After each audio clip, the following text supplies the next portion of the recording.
What is going on, good people? Welcome into the Delmarva Sports Insider, the only live and local show dedicated to giving you all local sports all the time. I'm Sports Director Trayvon Miles. And I'm Brandon Bossert. Welcome on into the show on this beautiful Friday evening. Yeah, Brandon, the DIAA season is officially a wrap, but we've got to talk about it because we had two unforgettable title games. Oh, absolutely, Trey. Two more championship games to talk about tonight.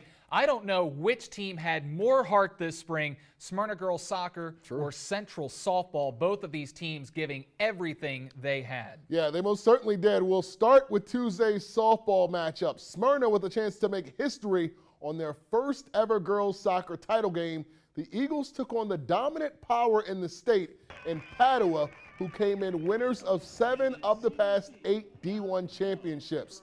The Pandas would be up 1-0 earlier, but the Eagles strike in the second. Mackenzie Martin from 20 yards out, top shelf, out of the keeper's reach.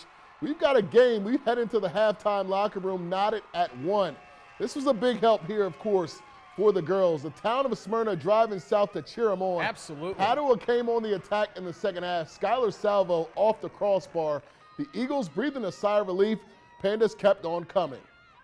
Yeah, that's right, Trey. Brianna Hallow bending it around that Eagle wall. Sophia Lero is there to make the stop, though. Padua on the rush again. Check it out. The clean look at the cage. Shot goes high, though. Smyrna dodges a bullet there, but eventually the champs get that second goal across with 2 minutes to go. Anna Pullman redirecting it in there. Smyrna gave it their all. They came as close as any Henlopen squad has ever come to winning a Division I title. They fall just short by a 2-1 final score. Really and candid, I don't actually think that was our best. We were certainly a little nervy in the beginning, and I don't know if we ever really settled in. Girls already were chattering about it after the game, so they were consoling themselves with the fact that they knew that they had accomplished something that hadn't been done in our school history. The loss stings, but having some unprecedented success certainly is a good consolation. All right, how about the year that John Wells had at Sussex Central? A football championship back in the fall, and his softball girls competing for a championship on Monday as well. Number 1 seeded Sussex Central traveling to take on Caravel. Turned out to be one of the great pitching duels in DIAA softball final history.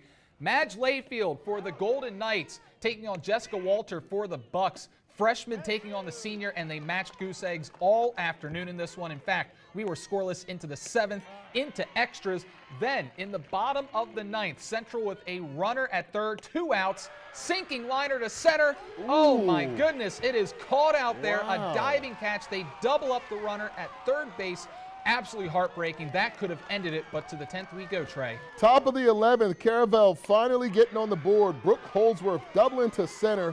Veronica Diomede going to come around to score, but what an afternoon for Layfield. 11 innings, 7 hits, 3 walks, 22 strikeouts. Absolutely amazing. And that lone run. Bottom of the inning, Central had a rally going, but it did not go their way. Caravel outlasting Central 1-0 in 11 innings. Here's Coach Wells after his team's performance. Incredible season. I couldn't be prouder of my girls with the effort they gave us in practice and every game. Just an incredible bunch of young women. Well, next year is next year. We got a long way to go. There are a lot of good teams out there, and to get here was tough enough.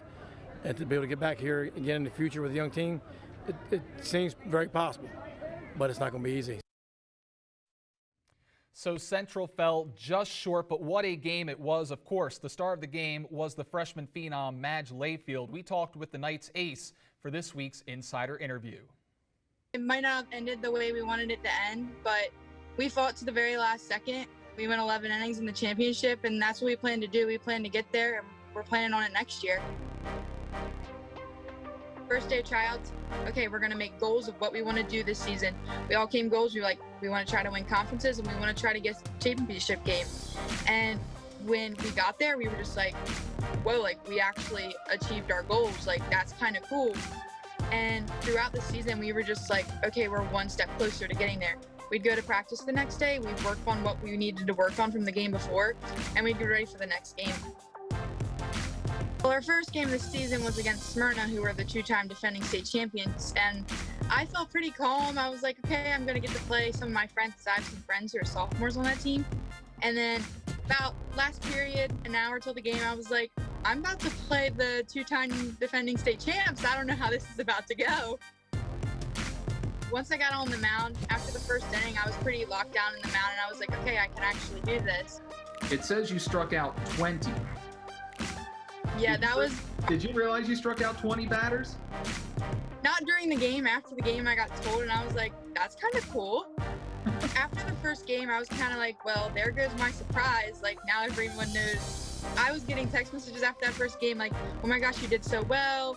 Like, you guys did that. Like, that's so cool. So, like, we weren't as much as a surprise anymore. After the first game, we were getting everybody's A game. And we got everyone's A game throughout playoffs and everything. We get out there the first inning, and boom, boom, boom, we get the first 3 outs. Same for her, first 3 outs. So we're like, okay, well, it's going to be a pitcher's duel. After the first inning, we were like, okay, whoever scores first is going to win the game.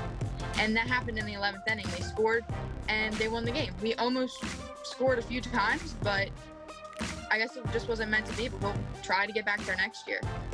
We were all a little upset after the game, so we weren't really, like, talking, but I would say the seniors probably, because it was their last time, and the year before that, they didn't make it. I think they made it to like the first round. They didn't make it at all. So they were like, we're just happy we made it here, and we're happy that you guys, we kind of left a legacy for you guys to go. And definitely next year is going to be dedicated to the seniors. Absolutely amazing, Yes. Trey. I mean, just talking to her, she's talking about how she goes out against Smyrna, and it's like one of those moments where you go out there for the first time in high school.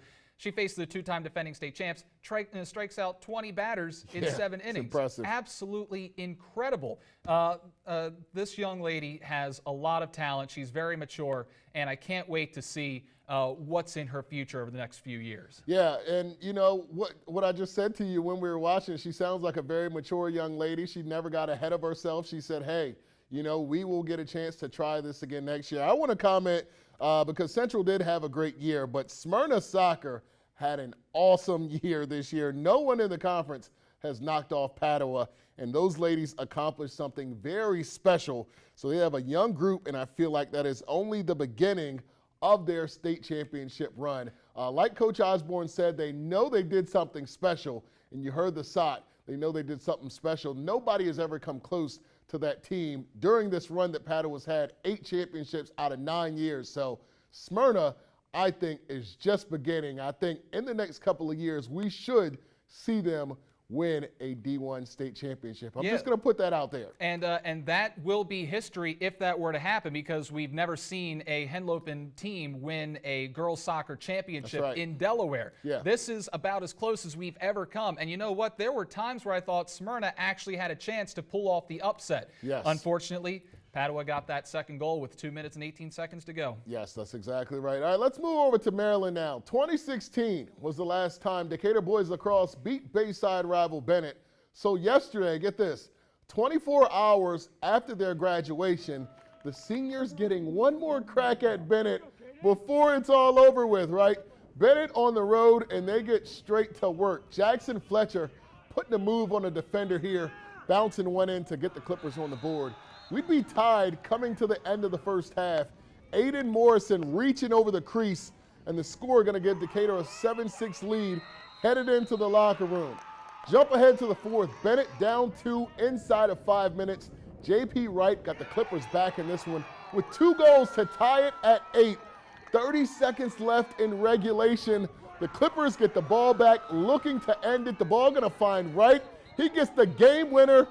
Bennett calls timeout just before the Absolutely shot crazy. wiped away. We would head into overtime. Nothing went in OT. We'd get to a second overtime. Decatur gets possession, and Jeff Eichelberger calls game. A strike into the upper 90. Decatur gets their first win over Bennett in 5 years in very dramatic fashion by a 9-8 win. I knew it was going in, and it was ending the game, putting an end to the Bennett rule. Just clean passes and ball moving all around, and good shots. That's all we got. A well-earned celebration out there in Berlin. That's always You funny. love to see it. You love to do. see that. All right, same matchup on the girls' side out in Salisbury. Bennett down 3-1, but there's Dalen Gregory fighting through the contact, muscling Bennett within 1. Decatur coming right back. Tori Mueller is cutting through the middle. Wide open, fights off the defender. Would not be denied. There's Seahawks score there. Decatur building up a 6-2 lead, and with seconds before half, they cash in once again. Britton Leonard avoiding the crease, cashes in there. Decatur finishing the season 6-0, 10-3 is your final score. Yeah, that is very interesting. MPSSA playoffs will be coming up very soon, starting on Monday, actually. Boys lacrosse, girls lacrosse, baseball, and softball all begin on Monday. We cannot wait to get that action absolutely. underway. The playoffs just keep on coming, Trey. That's exactly right. That's going to do it for our A block. We're taking a quick commercial break, but when we return, a star hailing from the eastern shore of Virginia. VA, stand up. We're going to Arcadia when DSI returns. I am McKenna Horner with the Washington High Jaguars, and you're watching Delmarva Sports Insider.